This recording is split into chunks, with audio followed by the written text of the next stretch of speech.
Welcome back, everyone, to this live intersectoral panel, where we hope to open a forward-looking conversation on the role of collections and collections-based organizations in advancing sustainable development. Today, with a particular focus on the people dimension, look at inclusion, well-being, and access through innovative cross-sectors partnerships. So I'm now delighted to introduce our panelists for this conversation. So we'll have with us Inga Surgunte, who is the head of sustainable development projects at the Latvian Museum Associations. Good afternoon. Hi, Inga, welcome. Bringing her perspectives from national and international museum networks. We also have with us Professor Krushil Watene, who is Associate Professor in Philosophy at the University of Auckland in New Zealand, representing the academic sector and bringing her insights on ethics, politics, indigenous philosophy, and collaborative transdisciplinarity, emphasizing the critical role of local communities for global change. Welcome, Krushil. We have also joining us Tatenda Tavingeyi, coordinator of an AI of our own project and founder of the AI for Cultural Heritage and Conservatech AI in Zimbabwe. Tatenda brings experience in international cultural policy, participatory heritage projects, ethical AI governance, and AI projects for cultural heritage management. And Tatenda is also sharing his perspectives from the different civil society groups he actively engaged with. And then our fourth panelist today is Alexandre Fernandes, the director of the International Institute for Environment and Development in Europe, bringing his expertise and perspectives on developing, monitoring, and evaluating cross-sector solutions for sustainable development. So a big welcome to the four of you and for our attendees. So you can find the panelists' full biographies on the conference website. So we are really excited to hear your insights today and reflections as we explore the role of collections and collections-based organizations in advancing sustainable development. So we'll have about 45 minutes of conversation, which will be structured around two guiding questions. For each one, we invite our panelists to share their perspectives. And of course, each panelist is more than welcome to react to the fellow panelists as they speak to other points. So with that, we need to have a dynamic and engaging exchange. And then as we start with the questions, I kindly ask our panelists to keep the replies to between 3-4 minutes, so that everybody has a fair opportunity to contribute, and then we can also leave time for questions from the audience, to which we'll dedicate the final 10 to 15 minutes of the panel. So if that's fine with everyone, so we can start with our first question to all four panelists, and then I go around ask your reactions to the question. Here it goes. From your perspective, how do heritage collections and collections-based organizations such as museums, libraries, archives, community centers, digital repositories, and beyond, how they currently contribute to the people dimension of sustainable development, keeping in mind that this includes areas such as reducing multidimensional poverty, supporting food security and healthy diets, promoting well-being and healthy lives for all, fostering social cohesion, gender equality, and beyond. So Inga, maybe we can start with you. From the perspective of the museum networks you work with, how do collections and collections-based organizations currently contribute to the people dimension of sustainable development? Thank you. First of all, thank you for having me here, and thank you for this question. I must confess that the people dimension is my favorite one regarding the Agenda 2030.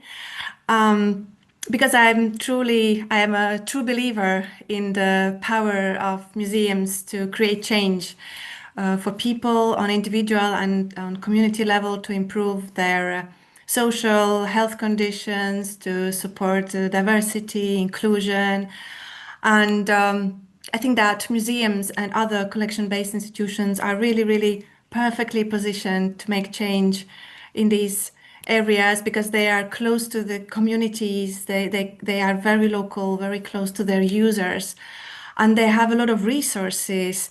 And yeah, if I have to summarize, I mean, so many great case studies were already shared, and I can't say anything groundbreaking new. I can just really summarize, maybe also from the Latvian perspective. I think that in all of the SDGs that you, Jose, already mentioned, there is some very concrete impact possible. And I think if I compare from my observations and also professional experience, if I compare museums' work with, for instance, environmental sustainability, it takes a long time till we see change, this behavioral or attitude change. But when it comes to people and the social dimension of sustainability, it can be a very gratifying work because every time, basically, when you meet your visitors, you can create change. You can create this safe environment, this safe space where everyone feels seen, included, heard. So I would say one of the clusters, one of the types of activities for people from museum side can be categorized around the social cohesion and inclusion. And I'm very thrilled to see how museums are actually becoming more and more aware that their collections can be also exclusive and excluding, and how museums are daring to open up, to include more narratives, to also review critically what they have already collected and how they've been able to interpret it.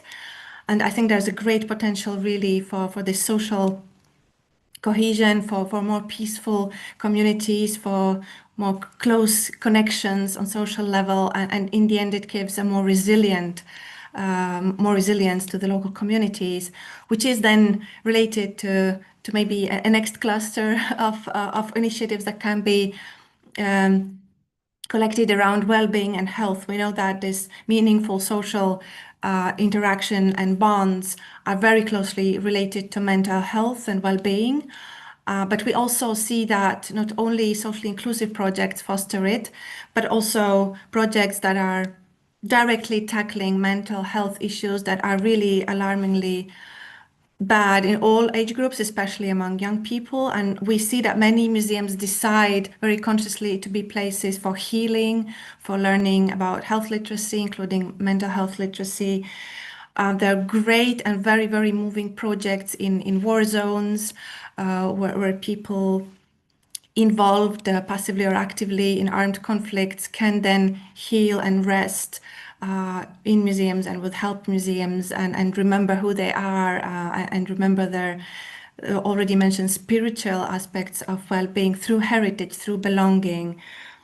And then maybe the third one, I think also the goals that are related to poverty and hunger, which might seem impossible, what can museums do about that? But we can actually see that on local level, there are many museums who are encouraging and creating circumstances for people to share their resources, to support very practically those who are facing challenges, financial challenges, and really lacking very basic resources. And we can see that museums can be this meeting place where we can hear the other who is in need and decide to help.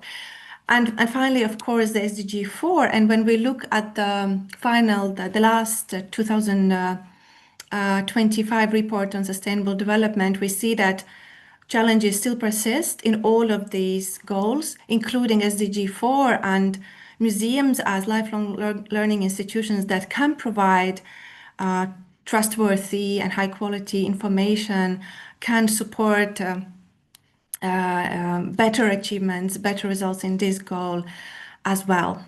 That would be, in a nutshell, my very general intuitive, maybe sometimes feeling or observation about museums and sustainable development in the dimension of people.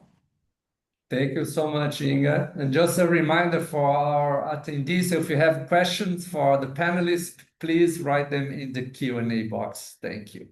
Now, if we go to New Zealand, so a question, the same question, Krushil, drawing from your work in ethics and indigenous philosophy. So how do you see from your perspective that collections and collections-based organizations such as museum, libraries, archives, how are they supporting sustainable development, especially in terms of recognizing diverse knowledge systems and empowering communities? Thank you.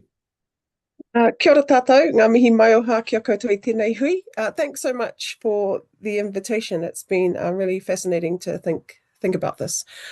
So I think numerous dimensions, and just to reinforce what Inga also said, I think numerous dimensions of the SDGs are contributed to just by virtue of heritage collections and collections-based organizations being people-centered, places where diverse communities meet, are supposed to meet, where engagements about culture and history and its role in intergenerational well-being, things like that, and broadly understood, can be discussed and cultivated and fostered in inclusive and also innovative ways. And I think all of this is reinforced in the range of partnerships that many of which Inga mentioned, with health organizations, with local artists, with Indigenous and other local communities, with educators, initiatives to include marginalized and other excluded communities too.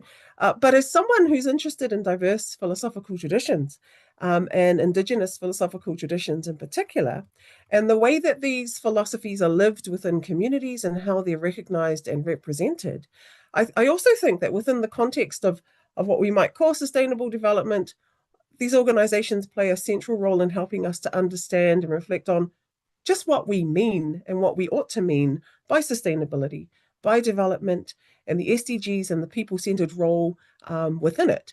So here, I don't think organizations are just vehicles for sustainable development in the SDGs.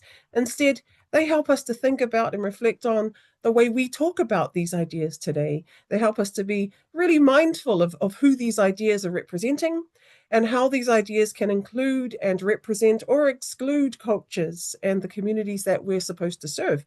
So I think organizations can play a really critical role in not just social cohesion, although that's important, but in the recognition of culturally diverse perspectives, culturally diverse practices for justice, and in the celebration of what you might call the rich cultural and ecological fabric that lay at the heart of the SDGs, that are meant to lay at the heart of the SDGs. And so I think heritage collections and organizations should show us how our rich cultural and socio-ecological fabric can reimagine the SDGs in all of the dimensions. And I think heritage collections have a central role in doing that for us. Yeah. Thank you so much, Krushil. Now we move to Tatenda.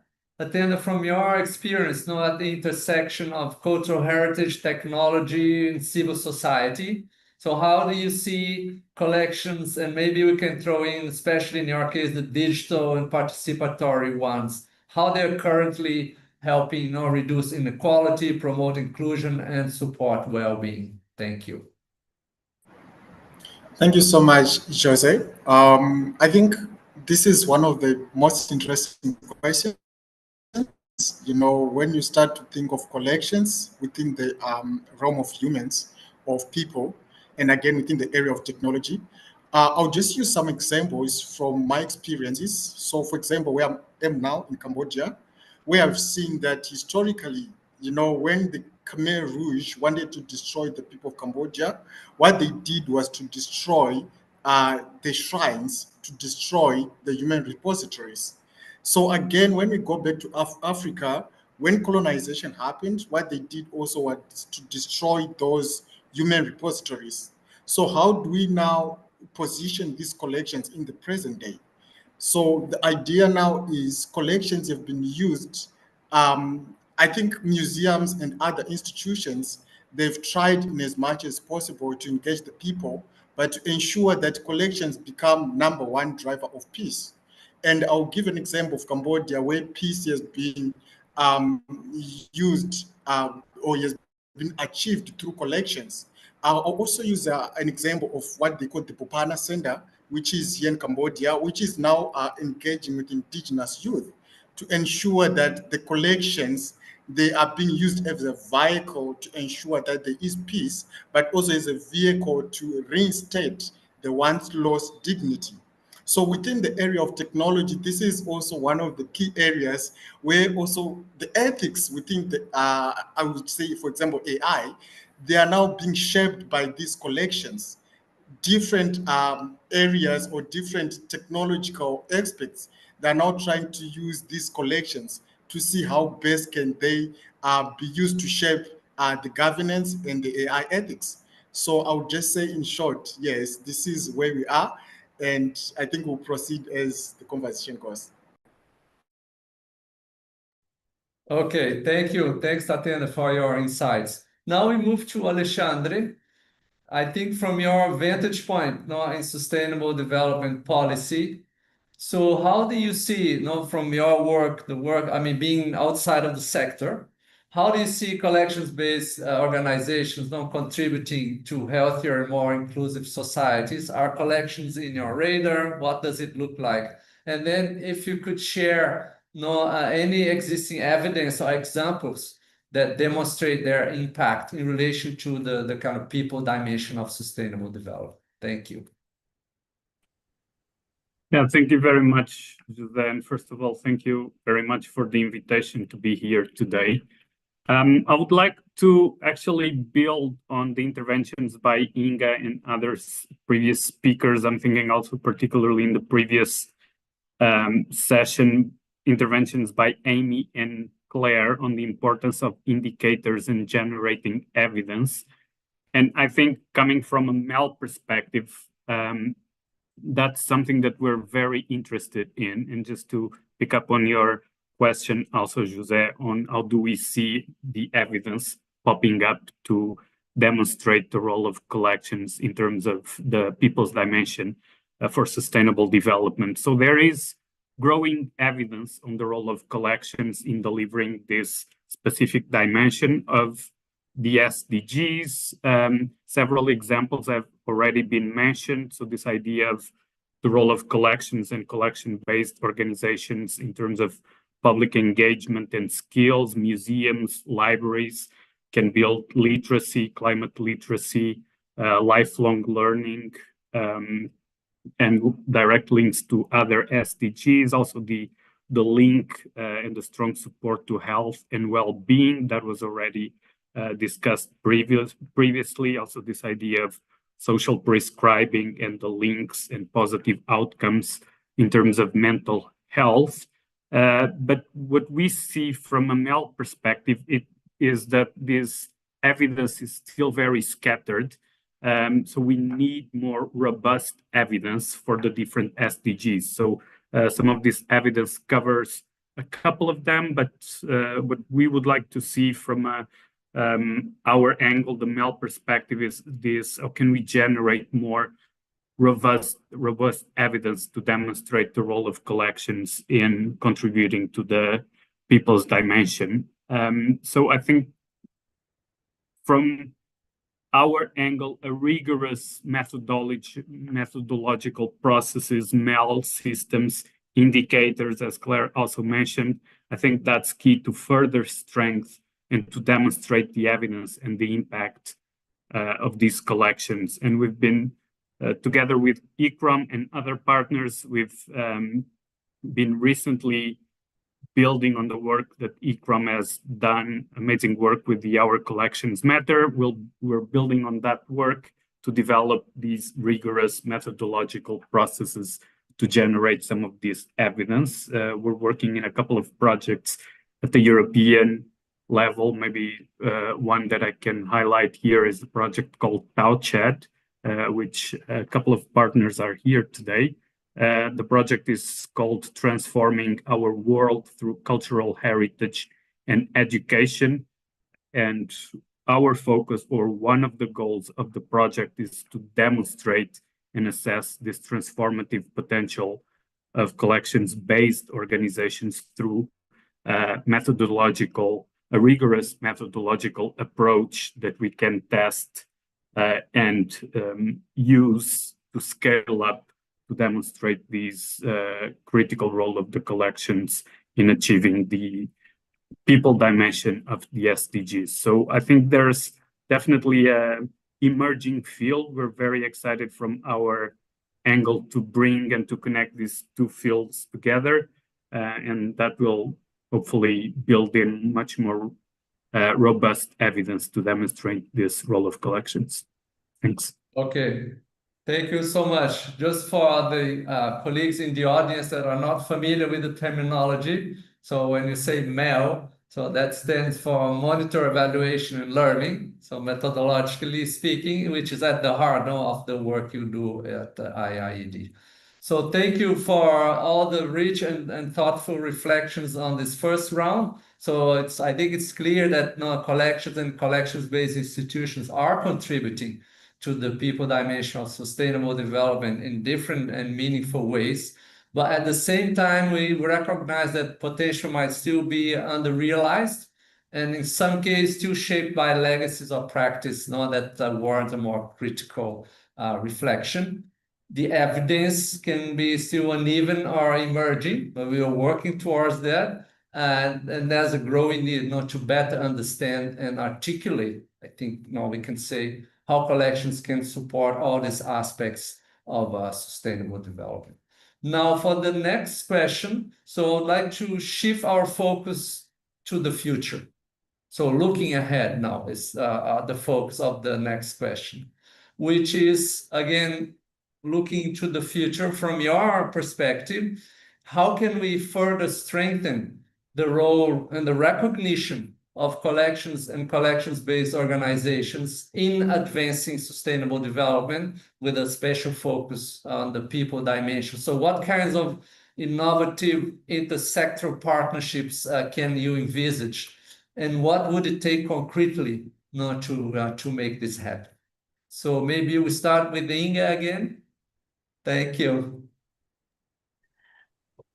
Thank you. Maybe one step back. I think we should also still advocate for recognition of this whole dimension of sustainable development, because surprisingly enough, it is still when we say SDGs or sustainable development, the first thing that comes up is climate change and environmental issues, and not necessarily the human, the social aspect of it. So I think we have to do as much as we can to show that there is also a human aspect also in the environmental sustainability, talking of climate justice and etc.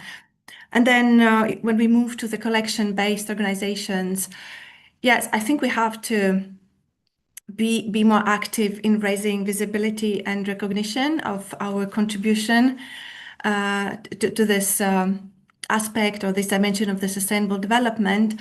And you were asking practically what would that mean? Of course, collecting data, publishing, being visible. But I think that the hardest thing is somehow to, so to speak, break through the glass ceiling of our cultural silo, because it feels like it's within the cultural sector that we are kind of on the same page, and we know we do make change. And every museum person who has worked with vulnerable groups knows that we do make change in the lives of these people.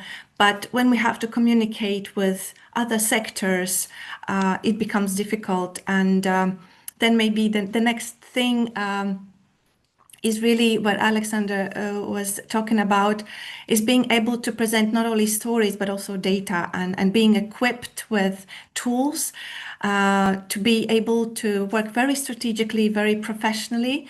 Because I must say that a lot of SDG related work in museums and other collection-based institutions is done intuitively because of believing or because of having that activist attitude, but not necessarily being very strategically aware of tools, of outputs, how to collect, how to document, how to present it, to whom present it. And I think here initiatives such as Our Collections Matter by ICROM is really, really such a great support for the community who normally are coming from other backgrounds from their expertise in literature or in nature science, and we need this extra skills, extra knowledge. We need to equip our colleagues and ourselves to be more strategic. And I think the end dream would be that also not only the culture ministry is talking and is aware of the contribution of the cultural sector to the sustainable development, but also Ministry of Health, Ministry of Finances, because what we saw in the recent debates in high-level political forums for SDGs, when it comes to the debates on a separate goal for culture in the agenda beyond 2030, there is a lot of confusion from the other sectors. Although we think we are producing a lot of data and a lot of publications, a lot of evidence, it is still in our own micro universe that it is recognized and not necessarily seen and understood by other sectors. So my future dream would be that other sectors take us as serious as we do. Thank you so much, Inga, for this reflection. Now, if you continue with Krushil building on that, so how can we reimagine partnerships that center ethics, indigenous knowledge, and community agency? So what would it take, practically, perhaps politically too, to embed these values in cross-sector collaborations involving collections and knowledge institutions? Thank you. Great. So, I mean, as I've said, I think that heritage collections have a critical role to play in actually bridging and enabling diverse knowledges. Because they're sites of diverse knowledges and practices of knowledge making already. I think that's quite unique. So they have this unique capacity to recognize and cultivate all of this knowledge in its multiple and plural, and also in its distributed forms, its globally distributed, regionally distributed forms, already being at the intersection of diverse forms of knowledge. I think that's quite unique and something of a strength for heritage collections. Just similar to what Inga's just said, I mean, I think though in terms of culture and the role it plays in the SDGs, I think there's a contribution also that's critical to building actually not just recognizing the people-centered element of the SDGs, but actually building relationships between people and in the natural environment. I think there's a really critical role here, and in motivating a concern for future generations. I think that we can do this by looking at the value of these human-nature relationships, temporally and spatially and culturally and socio-environmentally as well. I think there's resources within collections to do that really well, to do that in unique and innovative ways. I think you can do that by creating space for cross-cultural understandings of sustainability across the regions and globally as well. And I think we can do that by creating opportunities to think about well-being, health, and our environment in more complex and networked and multidimensional ways, and all the ways that I think the SDGs is trying to get us to do. But I think there's resources within collections to really bring that to life in quite special and unique ways. And I think we can also do that through just embedding culture more fundamentally in the SDGs and showing how to do that and how to do that well, and embedding people more fundamentally in the SDGs and all their diversity, through just and ethical community partnerships, through solidarity building across different sectors, through thinking across different epistemic communities, through the building of new epistemic infrastructures that recognize the fundamental role of Indigenous, but also other local knowledges for pursuing and realizing the SDGs, through cultivating too practice-centered infrastructures that recognize and enable Indigenous and other sustainable socio-ecological practices and also futures. And then, of course, through the development of different kinds of systems that build opportunities for communities to speak, to be heard, and to pursue and realize sustainability on their own terms. And I think there's a couple of ways, exciting ways that this could happen. I mean, there's this really interesting nature relationship index that the United Nations Development Program Human Development Report is working on for 2026. And so there's really interesting ways in which collections can think about how they might contribute to the story of trying to motivate better human-nature relationships at local levels, but also through engaging with local communities who are already developing their own well-being indicators related to the SDGs all across the world, across the Asia-Pacific region, for instance. So working with these communities and understanding the role of collections and realizing their well-being aspirations might be one way forward as well. Thank you so much, Krushil, for this reflection. Now, moving on to Tatenda. Tatenda, from your experience knowing cultural heritage and AI, so what kinds of innovative partnerships can you envisage that would help collections-based organizations better serve diverse communities? And what would it take, technically, institutionally, and socially, to ensure that these partnerships are inclusive, ethical, sustainable, and also, effective? Thank you. Thank you so much, Jose. I'll start by maybe reacting to Inga contributions. So the first one, which is on the cultural silos, or rather the silos, where people in the cultural sector, the issue of collections is only known within the cultural sector. I think you'll be surprised to note that this issue is even known outside of the cultural sector. But I think what is happening is we are having some knowledge gaps, if I can say, or professional gaps, where people in the cultural sector, they just do their own thing within their own circle, and people on the other sectors, they're also doing their own thing, because I think they don't know who to approach and how to approach us in the cultural sector. So I'll give an example of one of most interesting projects, which is being done by a law graduate. So she's using cultural objects to demystify toxic masculinity, for example. And this way, she's using different collections to ensure that men can express themselves. So it's one way that we feel like in the process, it's bridging the gaps between equality, but also ensuring that men's roles are recognized within the society. Then I also look at the other aspect where you were highlighting on the need to generate data, a lot of data, which is quite interesting. I think it's very interesting. But also I think we need also to be cognizant of the fact that if we over-generate that data, who is going to be doing the follow-up so that we put that data into practice? So I think these are some of the issues that we might need to look at. And maybe just my observation is that it's either we have a generational knowledge gap, where people who are already established within the cultural sector, they have their own way of approaching things. Then people like us who are still, establishing themselves, we have our own way. So we need to bridge that gap to ensure that, there is a connection. And once that connection is built, it means that even people outside of the cultural sector can easily be engaged.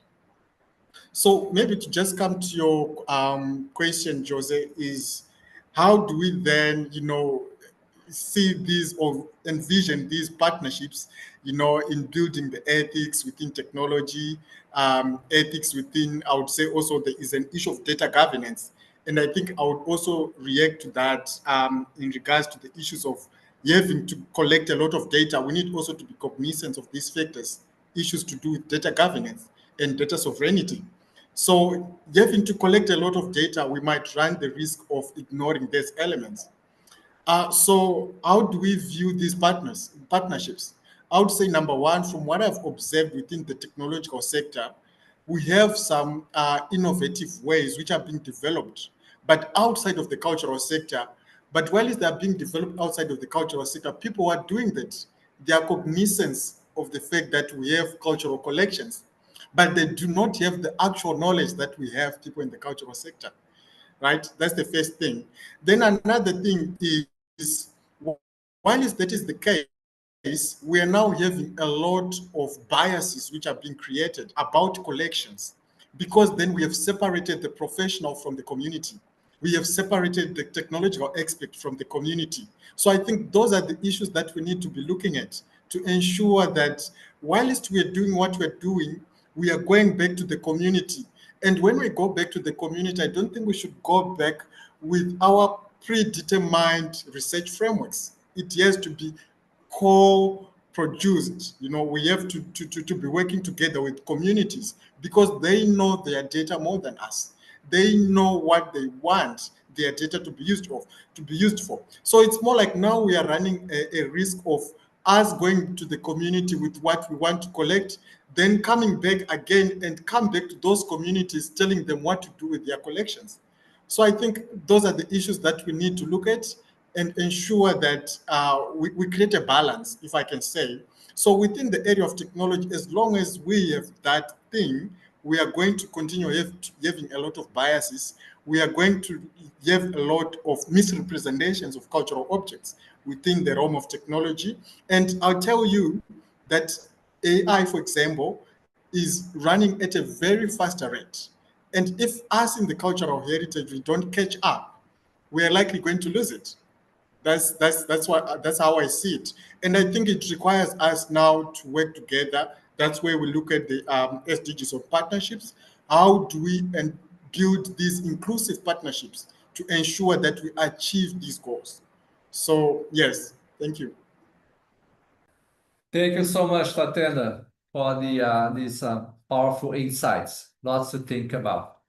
So if we move now to Alexandre, from your perspective, in the work that you do through IIED, so how can we embed collections and collections-based work more firmly into broader development strategies? So what kinds of intersectoral partnerships would you see, from your perspective as most powerful, and what mechanisms, such as funding, policy frameworks, evaluation tools already mentioned, would be needed to support and scale them? And then also importantly, so how can we better gather and communicate evidence about contributions of collections to sustainable development, especially in ways that resonate across sectors, maybe taking into account also the points that Tatenda raised about over collecting data. Thank you. Yeah, thank you very much, Jose, for that question. It's very interesting because a couple of the points that I wanted to discuss now, most of the previous speakers already alluded to them. So I think there's a lot of alignment in the messages that we would like to present and discuss with the audience here. So I will start with, to me, the importance of new and innovative partnerships. So just building on the example of this panel and what we discussed before, this intersectoral approach and intersectoral partnership. So partner up with unusual suspects, going beyond the cultural heritage sphere, and what can we learn from other sectors. We discussed the health sector before, but there's so many learnings and insights that we can learn from each other, even in terms of generating the robust evidence needed to demonstrate the impact of collections and collection-based organizations in achieving sustainable development. And I think when we talk about learnings, I think it's also important to highlight not only successes, but failures. Failures is an important element or aspect of learning. And we've seen what works, what does not work in other sectors. So how can we facilitate this cross-learning between the collections, the cultural heritage sector, and other sectors, and try to identify some of these insights and elements of what works and what does not work, so we do not need to reinvent the wheel. I think in terms of data, that's also a very good point raised. Of course, we need to generate data to support and have robust data systems and robust evidence systems that demonstrate this impact. But we also want to make that data usable, right? And something that we've been doing with IIED and other partners in other spaces, the climate and the biodiversity spaces have been raised before, doing monitoring, evaluation, and learning work to generate the evidence needed to influence and to push the right policies and to ensure that policies are fit for purpose to deliver what they're expected to deliver. So I think that's a critical element here. We can generate as much data as we would like, indicators, monitoring, evaluation, and learning frameworks. But then if we don't use that data generated to push and to influence policies that will ensure that will put collections and collection-based organizations at the heart of this impact in terms of the people dimension for sustainable development, there's no point in generating that data, right? If it's just sitting in a desk somewhere. So I think this link between data generation, policy influence, advocacy, I think that's very, very critical also. And that's something that when designing partnerships, I think it's also important to consider not only the data generation aspect. I think I've highlighted that before, but I just wanted to, because I think it's a very good example of one project that is bringing together these, let's say, different communities in the sense of more the cultural heritage community and the monitoring evaluation community. The project that I mentioned before, Tauched, where we're coming together to develop these robust and rigorous methodological approaches to generate the evidence demonstrating the impact of collections and collection-based organizations. And to answer your questions, Jose, I think that's probably also one of the mechanisms that we need to bring these communities together and promote these intersectoral partnerships, is maybe dedicated funding mechanisms or approaches that really inspire and encourage these different sectors and communities to come together and to make a much more robust picture on the evidence of these collections into sustainable development. I would also like to bring to the table this idea of communities, and this was discussed before, but our work really shines a light, also our work and our partners' work really shines a light on the key role of proactively involving communities in the processes that we're looking into.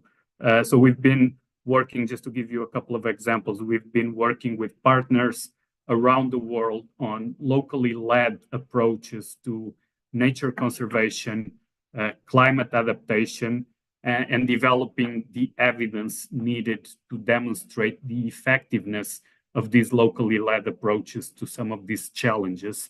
And I think that would be a very interesting approach that we could think of also with collections and collection-based organizations, is how do we facilitate and promote these locally led approaches and the engagement of communities in really driving the agenda here, and how can we generate and share the evidence that demonstrates the effectiveness of these locally led approaches in this space as well.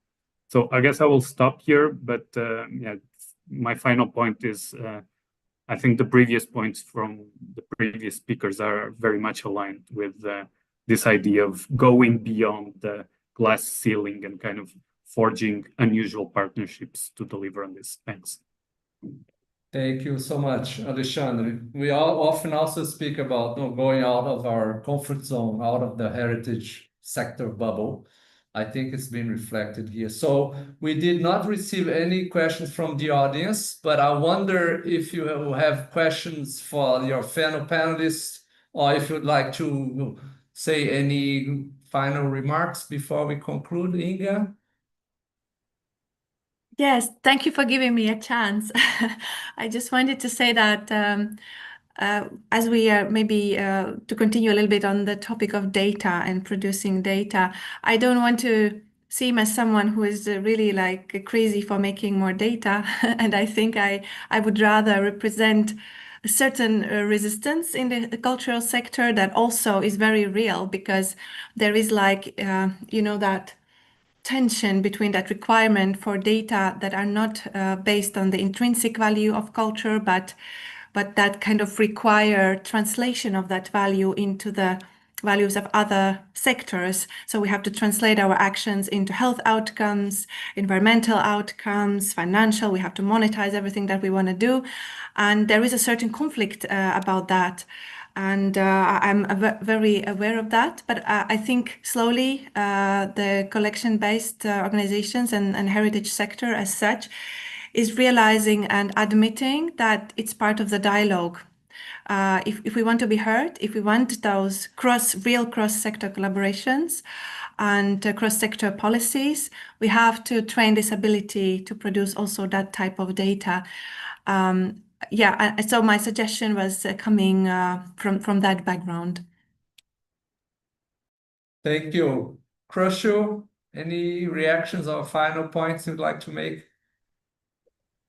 Just that I really liked what everybody said, but just on what you just said, Alexandra, about locally led initiatives. I think there's something really powerful in doing that, taking that seriously, and thinking about how that can solve a lot of problems, particularly the data problems that we're talking about now, by being community-led, by being locally led, by looking at a more networked approach to how this might occur, which probably resonates quite nicely with the organizations anyway in collections. So I think there's something really exciting about doing that, about showing how these locally led initiatives can have real global impact and how they can transform how we think about the SDGs. Yeah. Thank you. Tatenda, any final thoughts? Thank you. I think maybe just to buttress also on the data collection and locally made initiatives, I feel like that is the only way for us to make an impact, because then you know the type of data that you're collecting from the people that are going to be using that data. So if they are at the forefront of co-designing the research strategy, the data collection strategy, it means that they are going to give you the raw data about how they view these collections and how they are going to be using them. So I feel like it has also to go beyond just the idea of collecting data, but also the user-based needs. So something that we also do in the area of technology, to look at the user-based needs. If I'm developing this framework, how is it going to benefit my user? So if we have that in mind, and not only with the idea of saying we want communities to lead, but in what way? So it's more like, I would also term it the decoloniality framework, where we have to decolonize, not within the framework of colonization, but decolonize out of the framework of colonization. So that's how I see it, where we need also to change the way we do our data collection methods, the way we view our communities, not only as people that are just going to be giving us information, but as co-creators and collaborators. That's how I see it. Thank you so much. Alexandre, I know you just spoke, but maybe you have some final remarks and thoughts. Yeah, thanks, Jose. Maybe just 2 quick points from my side. The first one, I would like to react to what Inga just mentioned in terms of monetizing approaches, and I think that's a critical aspect, because some of the work that we've been doing with other IIED and partners is also looking into non-economic losses from climate change, and I think that's a critical element here for collections and cultural heritage when we're talking about, not putting a concrete figure in terms of dollars or euros or some other monetary currency. These are very critical losses that we don't put the figure into it, and I think that's very important to highlight in this context also. Just a final point also from my side, just to pick up on what Tatenda was saying on these user-based needs. I think that's crucial also, because from our experience, putting the user at the front and identifying, kind of doing this needs assessment, that also creates ownership and allow us to shape and influence either policies or strategies or programs that are actually fit for purpose and that take these needs into account, rather than being developed in parallel. And then most of the times what happens is, when these programs are implemented, they face backlash, or they're not fit for purpose because they were designed in an office somewhere that did not take into account these needs from users. So I think this idea of user-based needs is also very critical, and I would also like to highlight that. Thanks. Okay, so a big thanks to our panelists today for your invaluable insights and engagement. So I think the perspective that we shared here today will meaningfully inform not the outputs, the recommendations of this conference, and hopefully help shape future action, bringing sectors together.